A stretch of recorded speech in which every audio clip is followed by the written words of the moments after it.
Oh boy. Trace. All right, hold on, guys. Sorry about that. Should we start signing? Yeah, we should start miming it. All right, let's try again. We're starting over. Is it good now? You got sound now? There are a lot. Yep, I got some. All right, cool. Okay. All right. So all the things I usually say in the beginning. That's what Everything I was said. said. You can watch like all of our other 100 and whatever Yeah. streams. Our introduction's been done.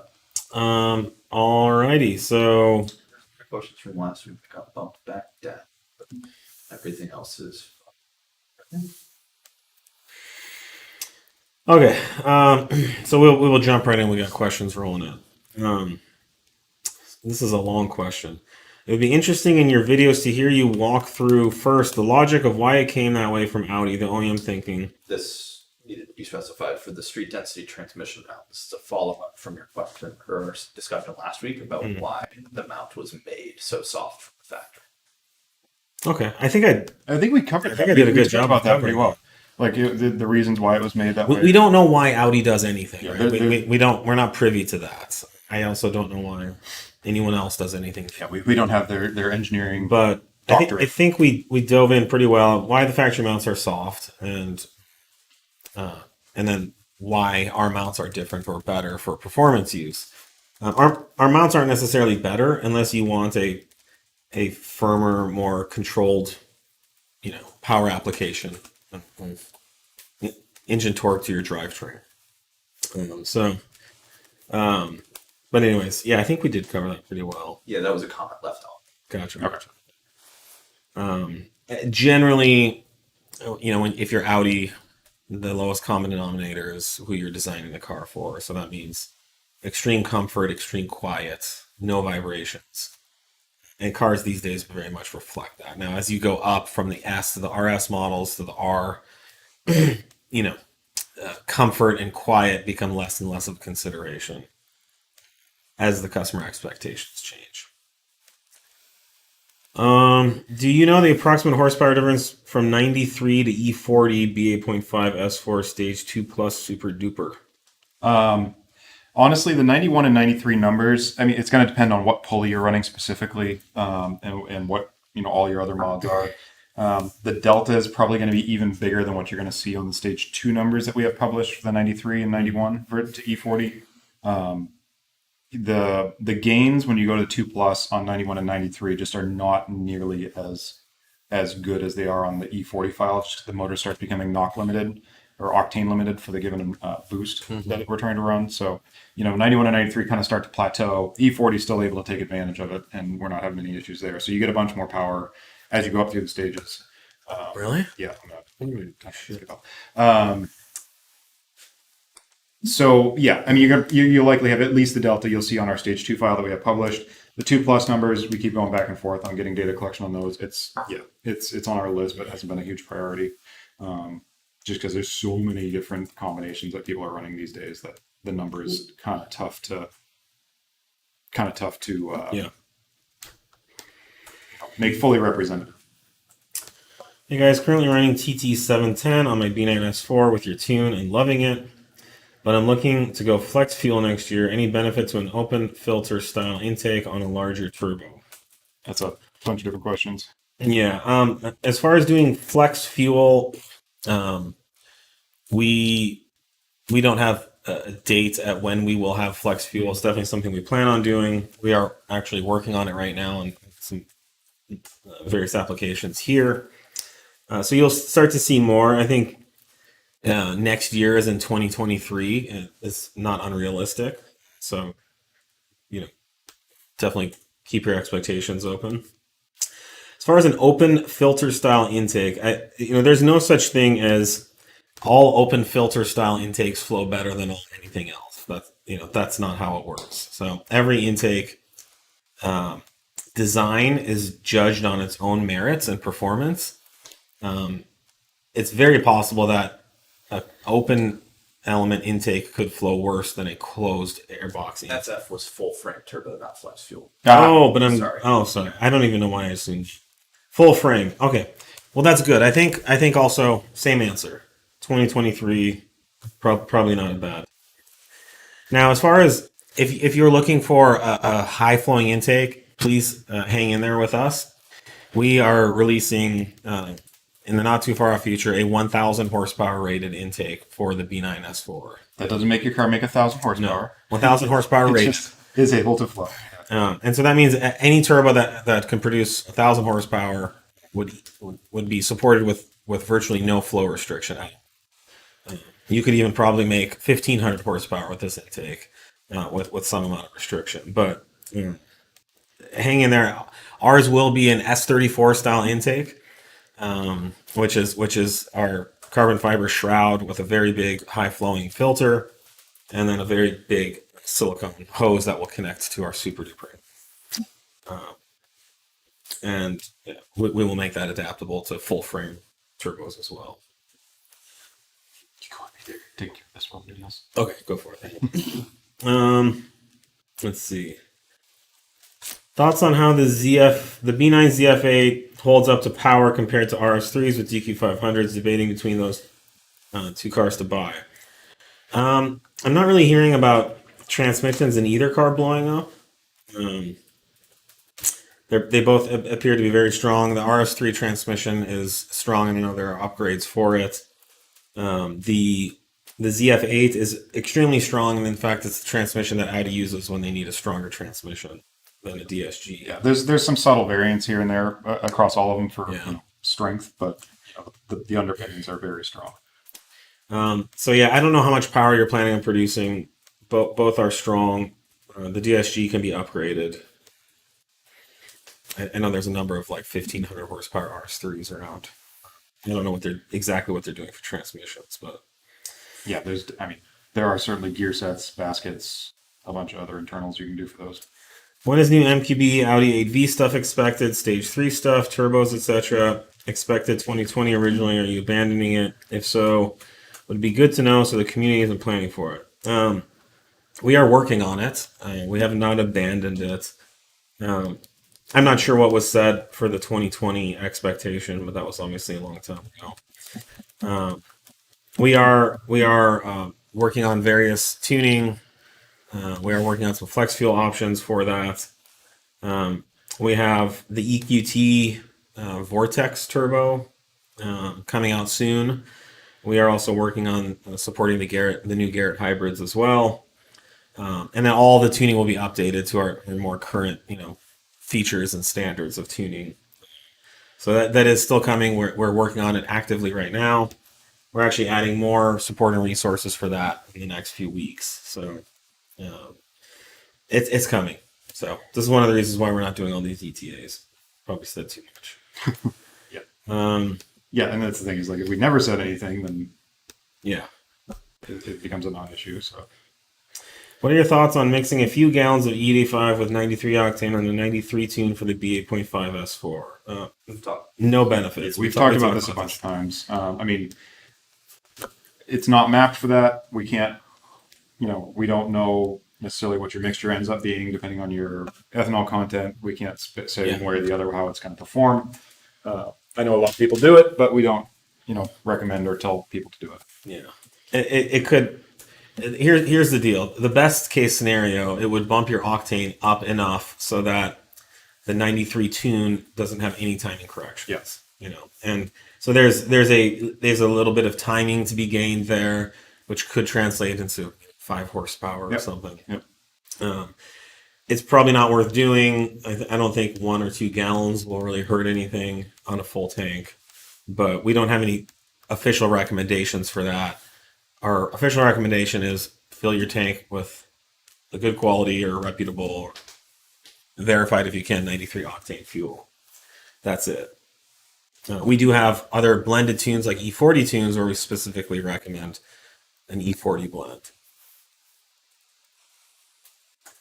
Yep. Can we clean up some of the questions? Yeah. Why isn't the kickdown switch disabled on the B9 S4 TCU Stage 3 tune when in manual mode? It should be. We'll take a look at that. Email tuning at, and we will we'll take a look at that. But yeah, just like all of our other files, that kickdown switch should be turned off. So it may be something we just need to address on that particular file. Yeah. Are fueling issues for Stage 2 E85 cars B9.5 S5 common? Having some kind of issue. Your tuning department says I need a fuel injector service, but it's a 2022 with only 12,000 miles. Any thoughts on this? I don't know if they're saying that you need. I'd have to look Yeah, at we'll the have to tickets. That'd be interesting that they're claiming that. We don't usually give specific recommendations like that. All we could say is that there's some issue with your fueling, and you can see that. Right, and what we'll generally say is like, we've seen some cars with this issue. Whether that means yours has that issue or not, we don't know. Yeah. So I'm not sure, exactly what was said, but we can certainly discuss it more in the tuning at support system. Yeah, But no, stage 2 fueling issues are not common. It's not. We have a lot of cars running those files without any issue. Does upgrading the radiator on a B8.5 platform help cooling? I could only find info regarding the heat exchanger, but nothing regarding upgrading radiator. Well, yes, adding more thermal capacity to the radiator will allow the car to cool better. Mm-hmm. Will put less strain on the cooling system, and it means your car will have higher cooling capabilities. For example, in warmer weather, if you're doing a 100-degree track day, the bigger radiator is going to increase your cooling capacity. Yeah, and it's not. If you have no constraints right now, you have all the cooling you could want, then you're not going to see that much of a benefit. But these cars are getting older now too, so it is also going to be a maintenance and a replacement thing. So why not also go with something all metal and higher volume or better cooling rather? Yeah, because those radiators can explode at any time. Now, do you really need to upgrade your radiator if it's 6 degrees outside? No. Yeah. Because the way cooling works is, let's say that the cooling system is targeting 220 degrees Fahrenheit. If it's 60 degrees outside, then the cooling system has a lot of ambient air to work with. But if it's 100 degrees outside, you're getting closer and closer. At some point, if it was 220 degrees outside, you would not be able to cool the car at all. Yeah, and radiators are not all that efficient. So your actual temperature shed across the radiator is like 10, 20 degrees typically, and it's just the amount of air that's required coming through. Needs a ton of actually going to cool it and bring it down any meaningful amount. So, so you need to upgrade your radiator size or cooling capacity in kind of 2 conditions. One, if your engine's producing a lot more heat, which usually comes with making more power. And the other thing is if your car is operating in really hot temperatures. So if you're near the equator, your car should come with a better or bigger cooling system than cars sold to people in Northern Europe, although Northern Europe's getting warmer every day. But in Antarctica, you probably wouldn't even need a radiator. You'd maybe just need like a copper tube that runs across the front of it. Right. So, group of us were chatting online about the B9 RS5 quarter mile times and 0 to 60. I'm running stage 1 ECU and stage 2 TCU on the E85 map. I believe with some weight reduction, 034 ran a 10.6-ish with the same setup. None of us can get close to 10s. My best is 11.59 and 3.65. Do you feel like that is where it should be with my setup? On a stage 1, that's likely the case. Yeah, stage 1 plus, which is what our numbers were posted with, does get you quite a bit more power in the mid-range, and that gets used throughout that entire drag pull basically. Yeah. Keep in mind, we did run stage 1 plus, not stage 1. That is a pretty significant. I don't know what other mods does it say here. And we have an intercooler. Yeah, intercooler was also huge. So if you don't have a really good intercooler on those cars, also you will start getting basically power interventions in any quarter mile pull. I believe those even stock will start intervening depending on what your ambients are. So intercooler's huge. Yes, I mean, go to the specs that we posted. If your car doesn't match that exactly, you're not gonna. It's gonna be tough, and we can certainly help you and get more data if you feel like something's underperforming. But there's a lot of stuff that'll affect those times. But I mean, we ran under 11s full weight with that car with normal tires, normal brakes, nothing. But full weight 1 plus with no weight reduction on street tires, we ran 10.75. Yeah. So the weight reduction just got us at like a 10th. Yeah, that's with the intercooler, with the other supporting mods that we listed. Mm-hmm. Can you tell those folks to email me? I've been noticing ours folks like to chat in groups but not tell us anything. Actually, I think these guys might have. We just got an email this morning that sounds similar to this. Sorry. They might have already email known. But if you haven't, email contact or tuning. Is there tuning at? Yeah. yeah, email tuning out if there's any questions you ever have with your, we're going to sound like a broken record on some of this, but that's how we're going to help you. Is it gets into our ticketing system. All of our engineers that need to look at it will look at it, and we'll get back to you with everything we can. I got a B9 A4. What will an intake do? What's will an intake do? So the biggest thing you'll notice on a B9 A4 is the sound of the intake. If you'd like to hear your engine, the induction sounds, the turbocharger sounds, our P34 or our X34 for the B9 A4 will both do really nice sounds.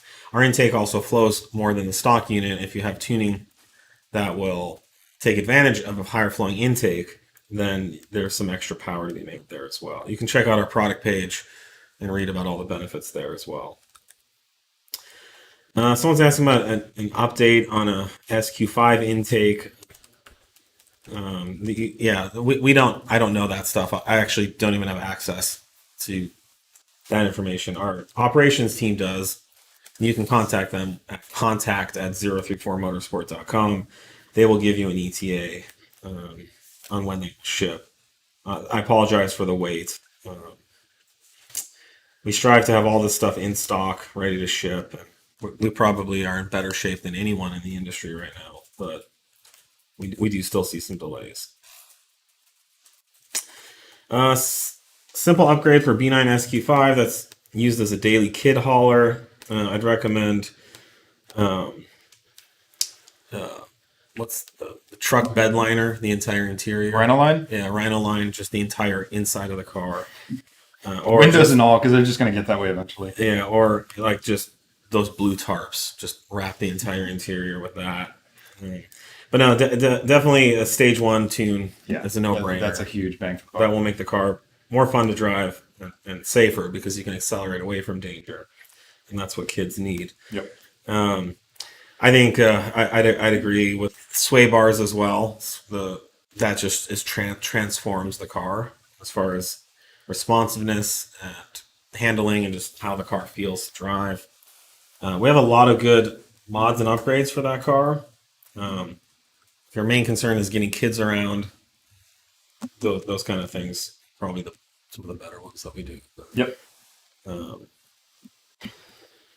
Yep. And if you want to go, the intercooler will add more power.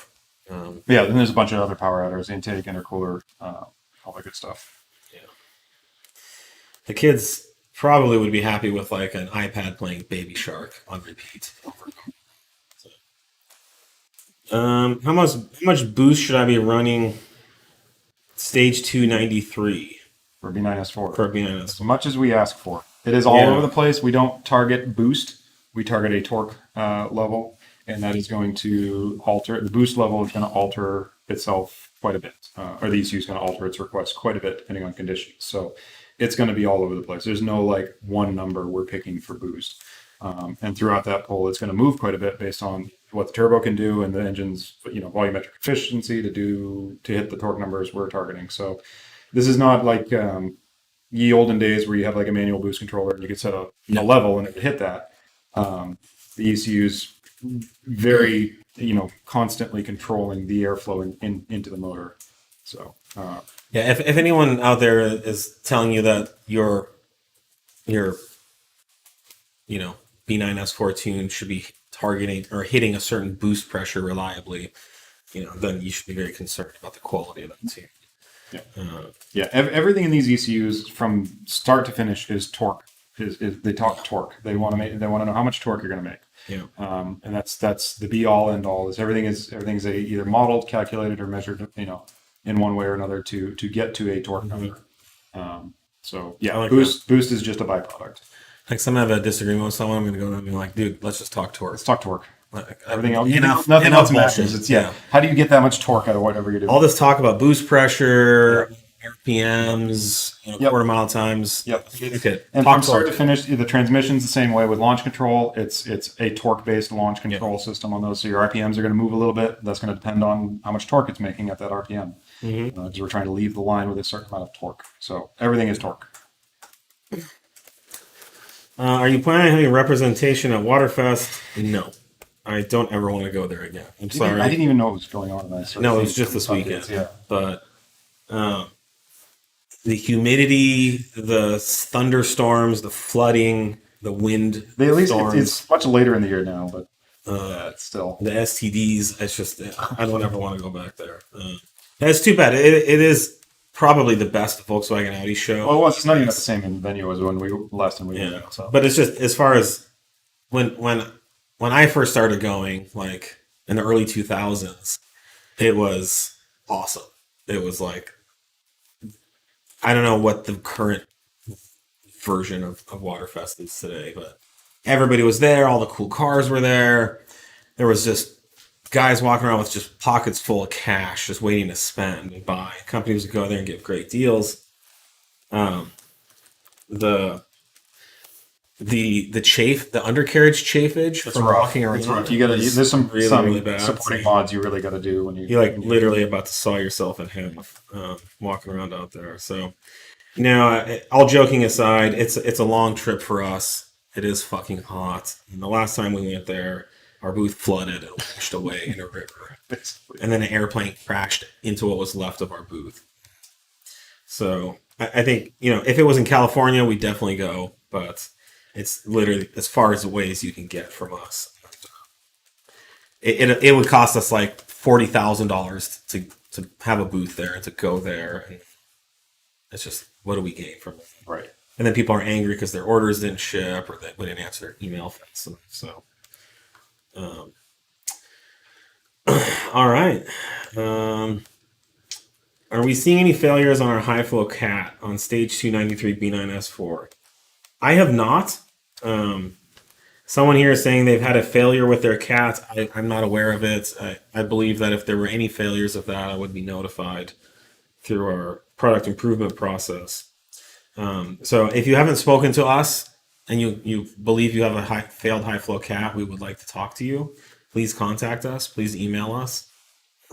We do warranty our products, but something's going on because no, there are not any failures of any of our cats. These are Euro 4 standard cats, just like came from the OEMs and just like 10 years ago. So these are very good quality, high performance cats. They have a lot of precious metal content, which is why they're so expensive. They have a stainless steel matrix. So no, we do not see failures on this, but we would like to talk to you. So send us an email, contact@034. There's not a lot of questions. You said there was a lot of questions. There's a lot of ones from last week that got filtered through. So if we can kill these, we can go. Does your stage 1 tune work for a 2020 Q8 with B9 3.0 T? No, not at this time. We don't have anything set up for the Q8s. So they're very, similar enough driveline, but it is completely different mapping, different. We'd have to, The Q7 would be awesome too, which hopefully is very similar. No, the 3.0 T. Yes. Yeah, some of those, depending on year, are going to be hybrid versions too. So, but I mean, no, we don't currently have those supported. So since we're here, we have a new product. So these are brand new silicone turbo inlets for the Mark 8 GTI and the 8Y S3. These are live on our website, and they're in stock and purchasable. This is the GTI version, which is bigger and higher flowing than the factory unit. And the S3 one's even bigger. You can fit your arm in there. All the way through there. Pretty big. So mix with hoodies.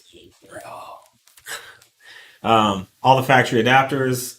These are smooth on the inside, unlike the factory units, which are corrugated. Yep. We post the flow numbers, and I think we're working on a suction bundle for these as well. So Correct. But these are ready to go. They include new clamps and everything.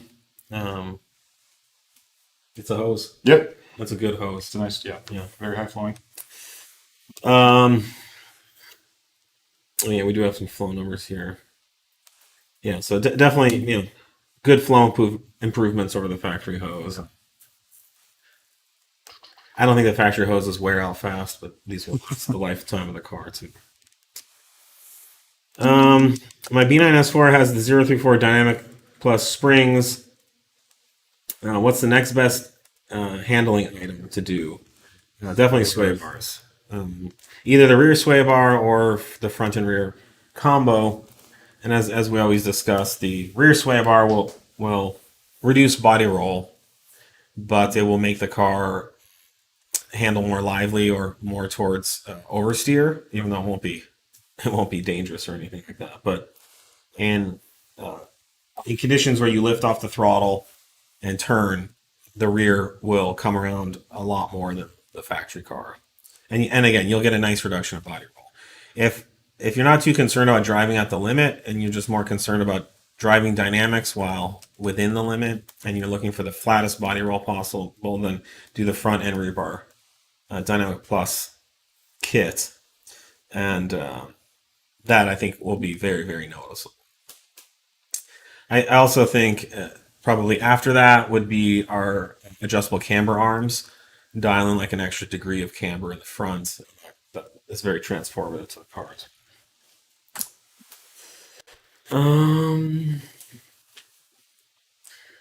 How is your guys' stage 2 tune for a Mark 5 TSI BPY? It's good. It's on the website. Yeah, I mean, we've got the Mark 5s and Mark 6s covered.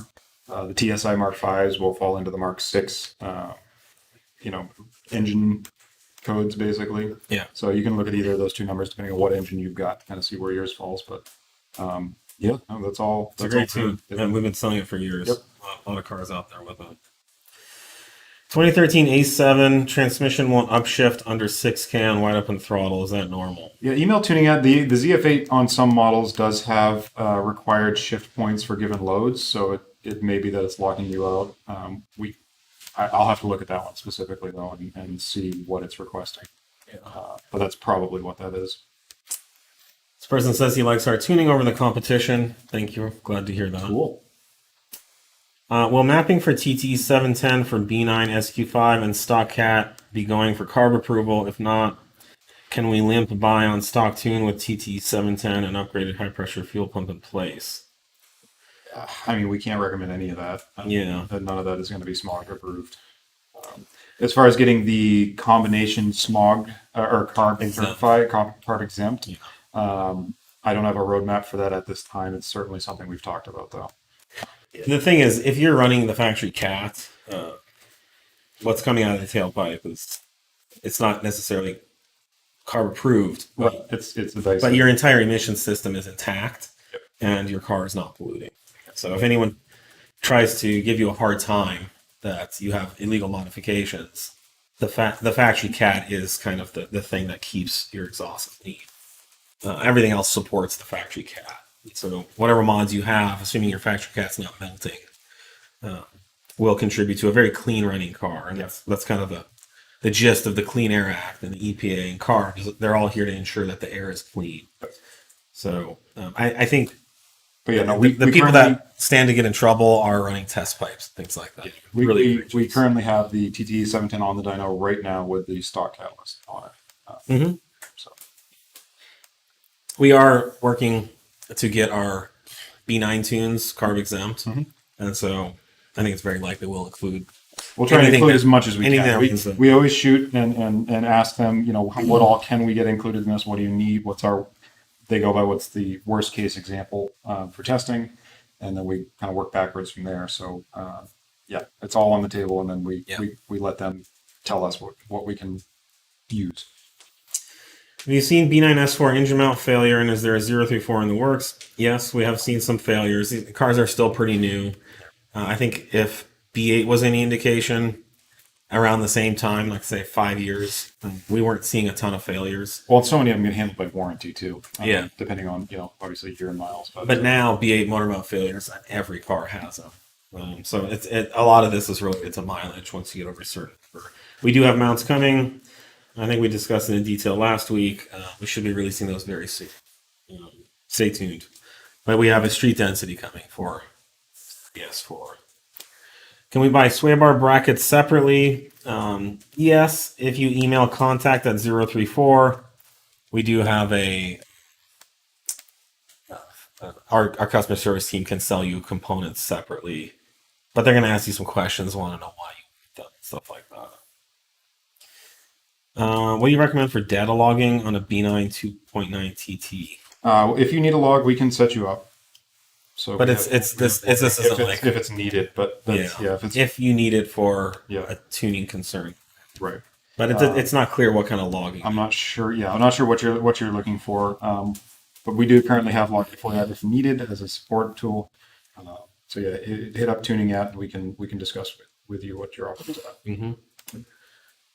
Love your end links has weathered extreme conditions on a Mark 7R. Great to hear. Thank you. It's a very hard thing to get anything to last underneath the car Yeah. in varying conditions around the Usually country. we only hear about the handful of failures and issues, so Yep. that's great to hear. B8.5 DSG, when using launch control, the shifts are a lot harsher and feel slower for the duration of the launch. Any reason for this? It goes back to shifting smoothly and quickly shortly after. That is, you're likely getting the AMAX shifting, which is, yeah, it's a totally different shift strategy. So it doesn't do the same kind of torque reductions on the ECU side. So the transmission's just trying to get into the next gear with as minimal torque reduction as possible from the ECU to do that. So yeah, it's going to feel totally different.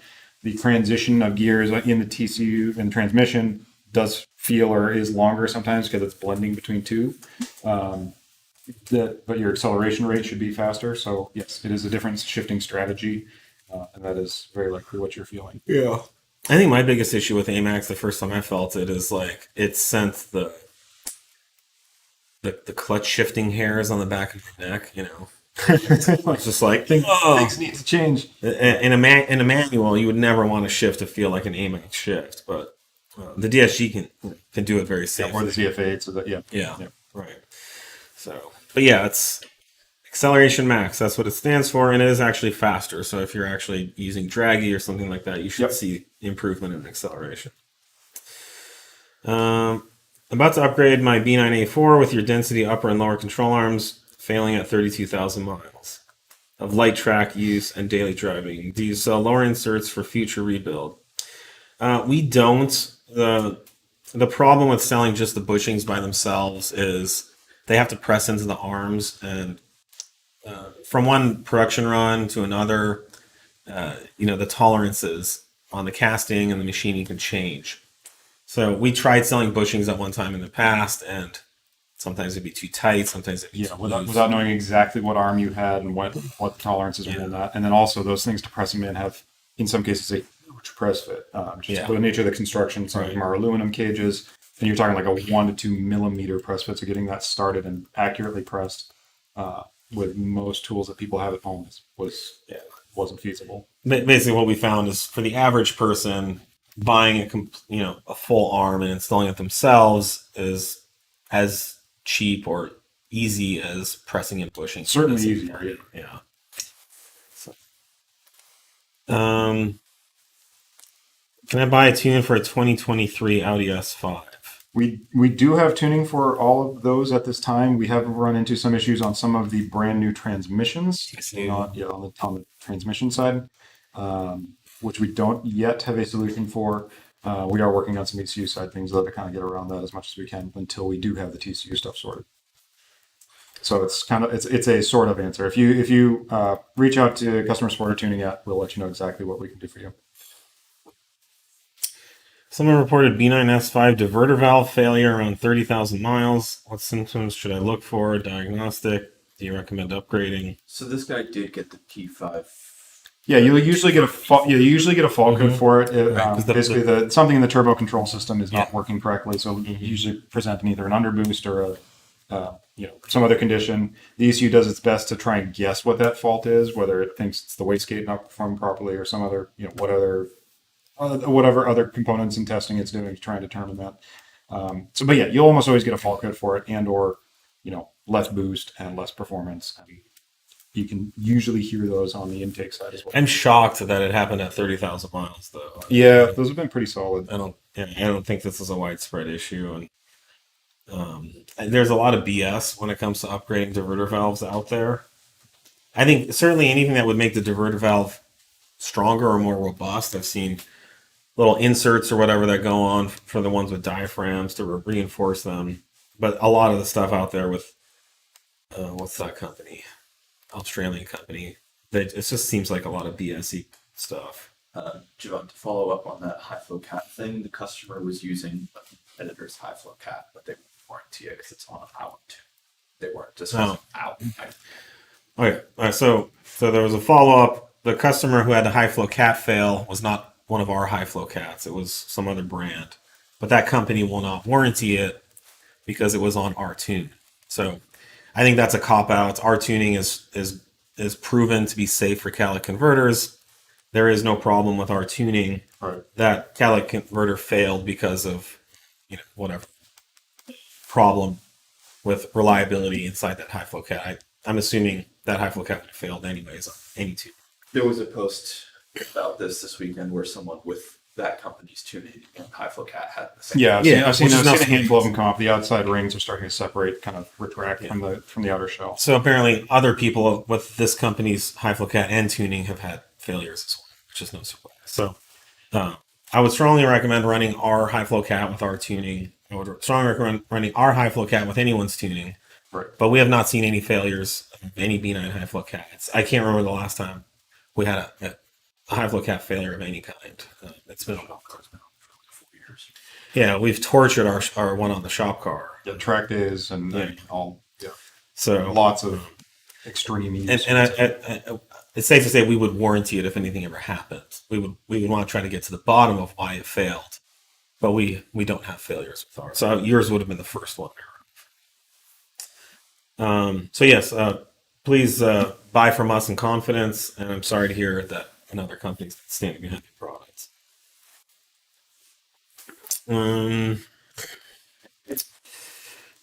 B9 S4 2018, do you use boost by gear for protection? If so, at all stages or only from stage X? In general, what is interestingly the biggest weak point of the engine and transmission? So we do not. There are no weak points in the engine and transmission that we've seen or found. Certainly, we manage the power and torque curve to be what's safest, but there are no weak points that we found yet. Yeah, the only time we're doing a boost by gear strategy is for performance and acceleration. Like traction issues is generally it's to allow the fastest acceleration. It's not for safety. Yeah. And actually, we're running the engine in the most torque-rich, most problematic area of the power band for the engine and transmission. We're actually we're short shifting, and the stress on the engine and transmission. Right. There's a shift point change minimal to optimize the amount of torque we're putting down. But also, we have the ability to do boost by gear. But it would only be for attractive reasons. We're not regularly out snapping axles on these calibrations or anything like that, so we don't have a driveline consideration working around. Someone's asking about our new server launch this week, and we talk about that.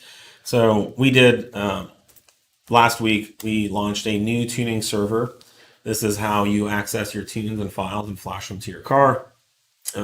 We in the past have worked with a third-party supplier. Yep. And we decided to bring this in-house. And so Nate and I built our own software developer team. And we spent the last year and a half creating an amazing new server with current, up-to-date, modern technology. Yeah.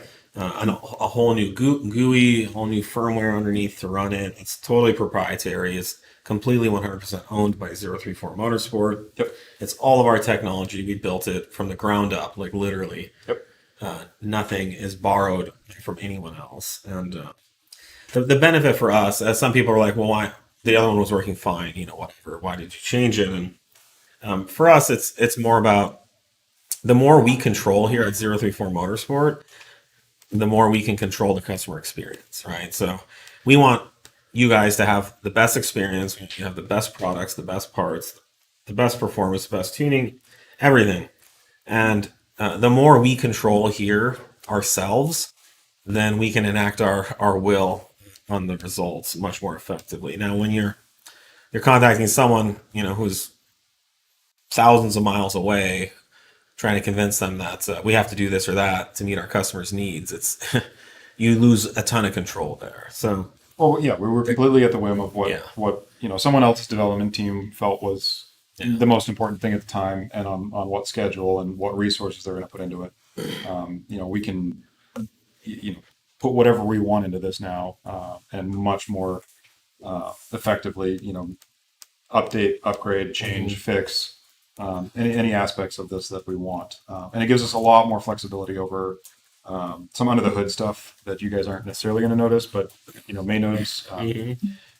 Immediately you'll see some things like flash counter resets are just a thing now on all of the MG1 and late MED 17 and all of the CMOS 18 stuff. That's just all stuff that we are able to do because we have control of the flashing process start to finish now. The calibrations are all the same. They're all of the same files we work on and have provided. They're identical. Yeah.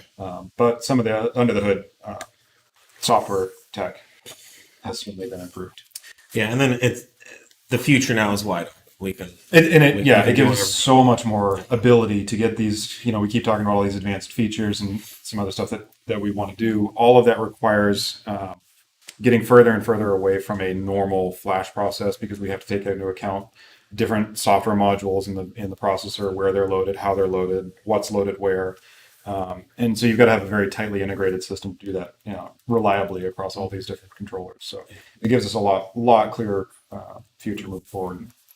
Yeah, so this should be a really great thing. I think even for anyone out there who's considering using our software, this is a big selling point. Yep. There's really only a couple companies that own their tuning server. Start to finish and calibrations and software. And now 034 Motorsport is one of them. And I think for Nate and I, it's one of our proudest accomplishments in our career. It's definitely it's been huge. This was a monumental effort to get this up and going because we've got a lot of calibrations out there. A lot of people actively using the server every day for map changes and whatever they're doing. So it's not like we can have a blend between one or the other. We had to get it all working and then flip a switch. So it was a monumental amount of work. Yeah. So Nate and the team, did an incredible job.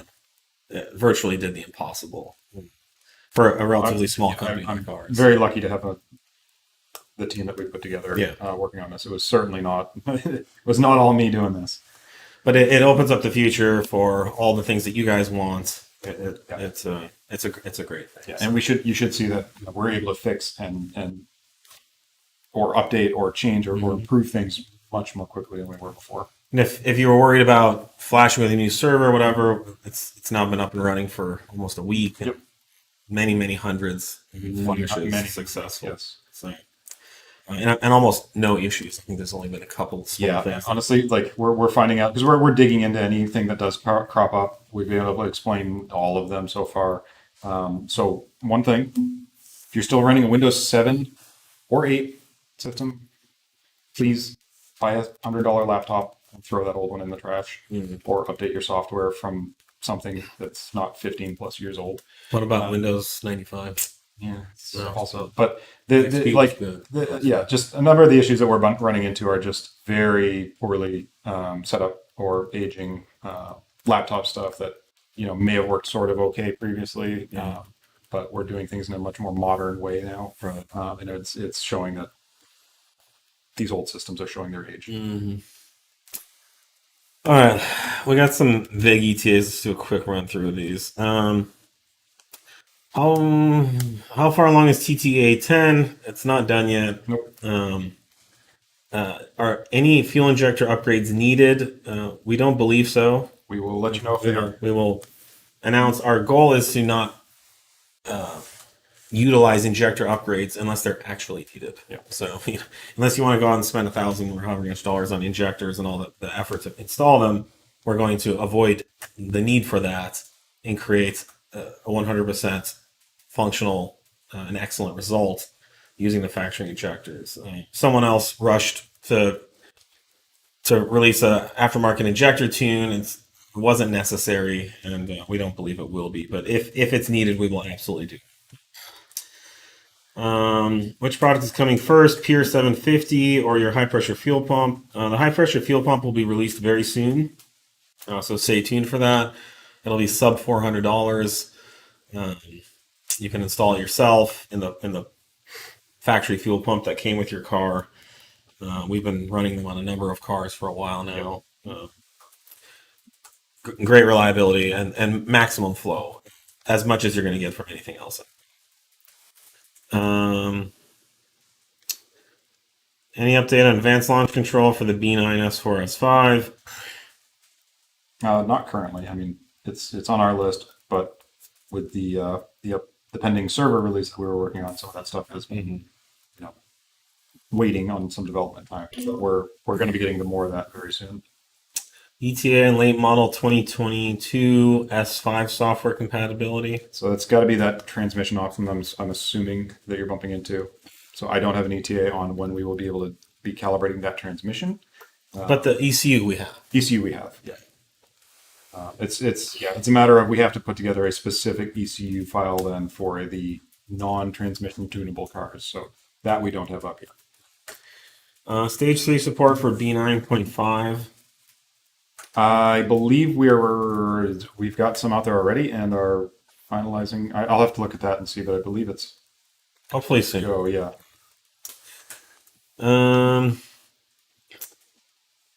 What power figures or quarter mile times do you estimate for the TTE 720 for the B9 RS5? Well, this is a trap. Will your tune need any other hardware such as downpipes?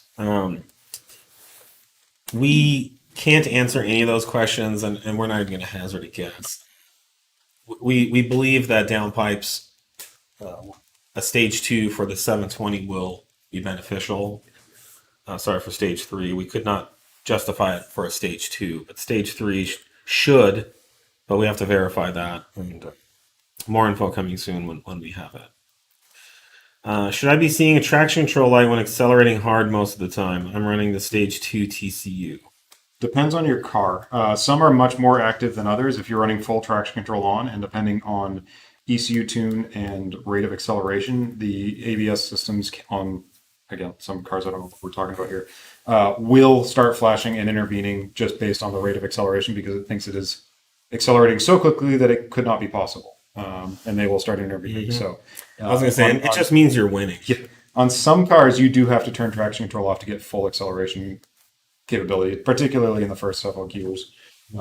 So yeah, that is normal and will happen on some applications. Is tuning for 3.0 TFSI, B8.5. B8.5 bring up any engine lights or anything? I've seen people run tunes and their car has lights on all the time. No. You should not have any warning lights that do not mean something on your dash. No. Does 034 work with macOS? No. Does not at this time. However, now that we have full control of our software, it was from the ground up designed in a way to work on many different systems, and it will likely be coming at support. Oh, look. It's actually possible. Oh, God. What about iPod functionality? iPod? That's what I'm getting. Well, I mean, if you can connect it to the internet, it's not too far off. Happy Monday. Getting ready to load up stage 1 on my B9 S4. Curious, will you make some 1/4 mile runs with the TT 710 car you have? I think it's a 9-second car. Do you think it's a 9-second car? Do you think it's a 9-second car? Yes, it is. So here's the deal with drag racing. There's drag racing season, which is kind of like October through March. And if you try to go real fast drag racing in July, you're just not going to do it. The DA, which is representative of the density of air that your engine has to ingest, is just going to be not dense enough to give you the kind of power that you'll make in the cooler temperatures of winter. So you probably haven't seen a lot of people post a lot of drag racing stuff for the last 5 months, because it's been the summer, it's spring. You'll start seeing drag racing heat up in the next month or two. Here in California, it's still hot at night, but I think by next month we'll be seeing temps dropping into the 60s and 50s. Yep. And certainly into November, December, we even get cooler now. So it's not cheating. It's just the physics of it's kind of like probably the fastest 100 meters record was not set in 110-degree temperatures. It was probably a pretty nice cool day that a lot of people are running pretty fast. So same thing with cars. It's everyone's subject to the same physics limitations as we are. So we do believe we will set some very fast times with a number of our cars this winter. So stay tuned. And we have run, so we've already run 9-second time in that car. Yeah. Just not at a strip currently. Mm-hmm. Please discuss whether you have any knowledge of the 2.9T engine rocker arm fails. This guy was asking in a very spicy way as well, like we're trying to hide something. No, we have not dealt with We've any of discussed these. this like We've discussed this a bunch, but I mean, we've seen, anecdotally, we've seen posts on forums of people that have had issues. We're just not seeing them. We haven't seen the shop. I don't know if it's a thing where it was happening enough on low mileage cars. It was a manufacturing issue. There are changes. I've seen pictures of the rocker arm pivot. It is quite a bit larger on the later ones, but I mean, the failure rate and mode, we don't have any first-hand experience. So I did recently speak to the manager of one of the biggest Audi service centers in the U.S., a dealership. And I asked him about this, since we get asked about it so much. And he said they've seen a handful. He does not believe it's widespread. It is on the earlier cars, but it's very limited in scope. And he said he's seen a few cases. Yep. But this is not. That's all. I think there's some video out there that's making everyone lose their mind about this. And there is also supposedly someone did a video saying that our stage 3 2.9 or stage 3 3.0 T tune has a check engine light issue. It doesn't.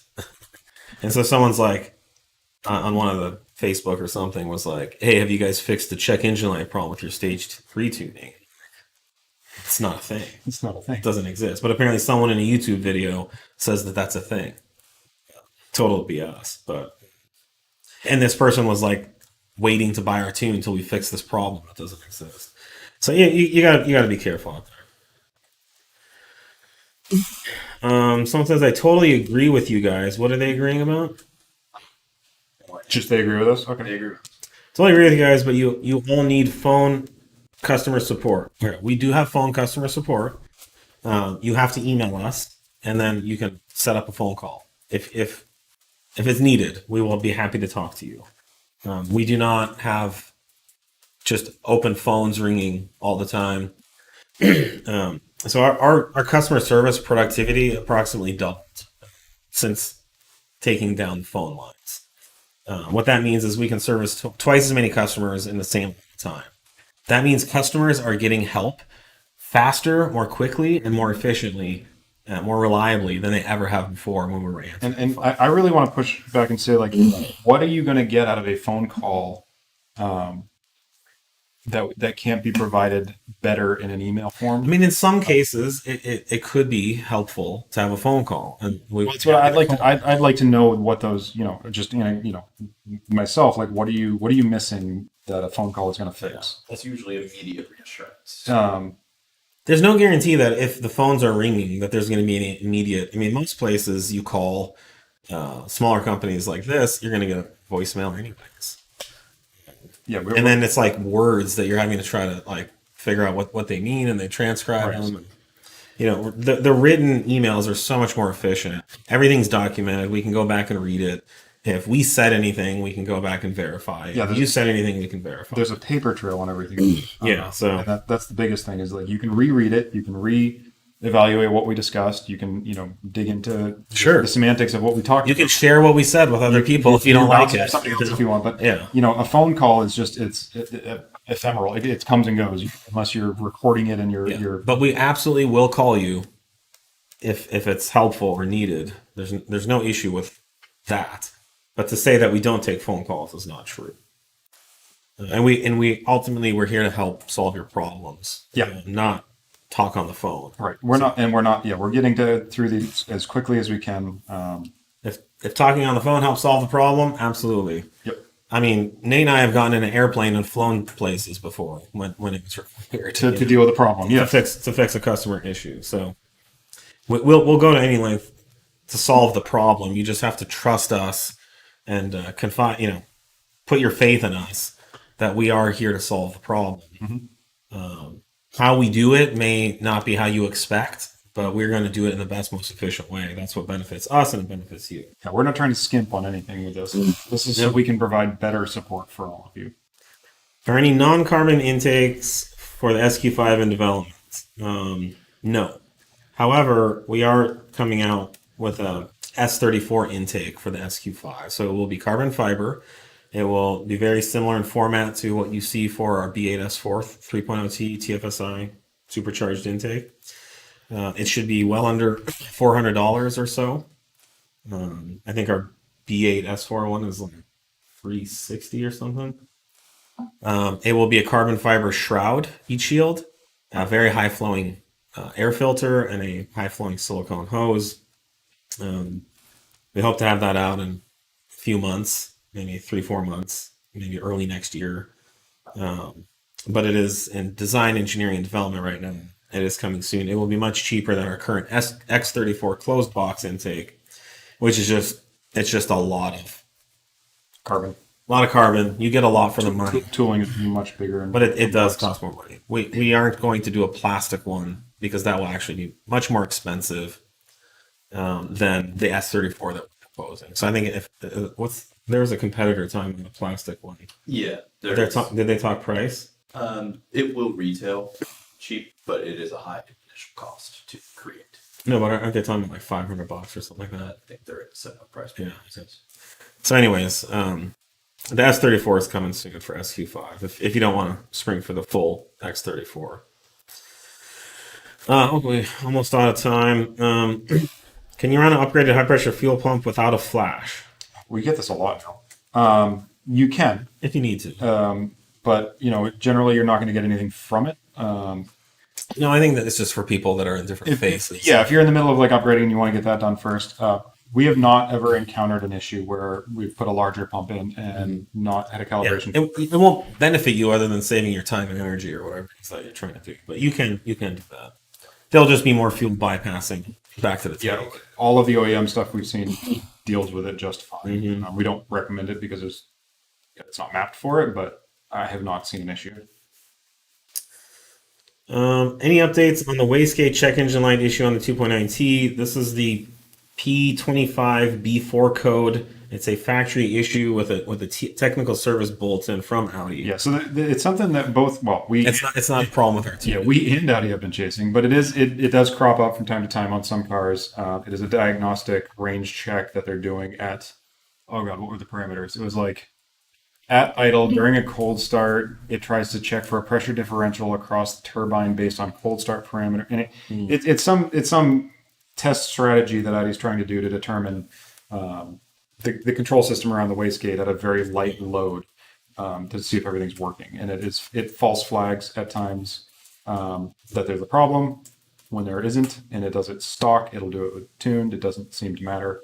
And there are multiple TSBs for ECU reflashes for the same box code from this year alone. So they're still fighting it. So that's, I mean, yeah, we've worked on it as well. I think it's been a while since we had one come across, but I'd have to look and see when the last one was. It's pretty limited. So. Yeah. Pops up now again. Yeah, it's an OEM thing. Well, I think we're out of time, unfortunately. Probably get ready to shut down. Yeah.